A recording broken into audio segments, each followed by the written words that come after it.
Hello guys, কেমন আছেন আপনারা? আজকে আমি একটা রেসিপি শেয়ার করব, সেটা হচ্ছে মুরগির ঘিলা কলিজা ভুনা। এটা মনে হয় সবারই প্রিয়, আমার খুব প্রিয়। ফার্স্টে হচ্ছে যে কিছু ঘিলা কলিজা নিয়ে এসেছিলাম, ভালো করে ধুয়ে পরিষ্কার করে নিয়েছিলাম কেটে। আমি এগুলো অনেকবার পরিষ্কার করছি গরম পানি দিয়েও। একটু আপনাদেরকে জাস্ট দেখিয়েছি যে একদম শেষে একটা আলু দিয়েছিলাম।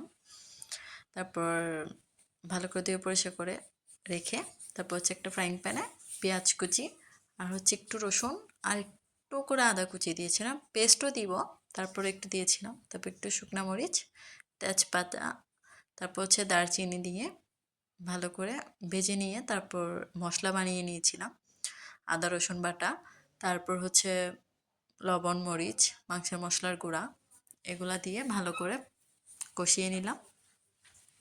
তারপর হচ্ছে 2টা টমেটো কুচি দিয়েছিলাম, পাকনা, একটু খেতেও একটু টেস্টি হবে। তারপর একটু 2-3 মিনিটের জন্য ঢাকনা দিলাম যাতে একটু কষে আসে। তরকারি নাকি যত বেশি কষে তত নাকি বেশি মজা, এই আর কি। তারপর একটু কষে আসলে তারপর ওই ঘিলা কলিজাগুলো দিয়ে দিলাম, ভালো করে নাড়াচাড়া করে। তারপর একটু 2-3 মিনিটের জন্য ঢাকনা দিয়েছিলাম। ঢাকনা খুলে দেখি কি ওখানে মানে বেশ পানি চলে আসছে, মানে মাংসের পানিটা।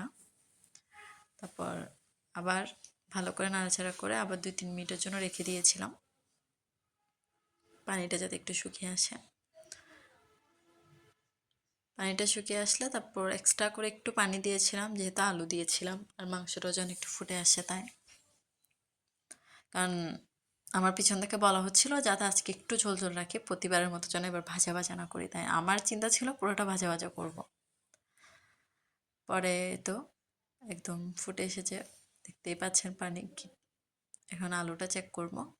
হ্যাঁ, আলু ফুটে গিয়েছে। আর একটু 2-3 মিনিটের মতো রাখবো, তারাও একটু কমে আসে। তো অনেকটাই একদম ঘন হয়ে এসেছে, মাখা মাখাও হয়ে গিয়েছে। ভাজা করে তো উপর থেকে একটু জিরার গুঁড় দিয়েছিলাম, যদিও এটা দেখা যায়নি। এই তো রেডি হয়ে গেল আমাদের ঘিলা কলিজা ভুনা।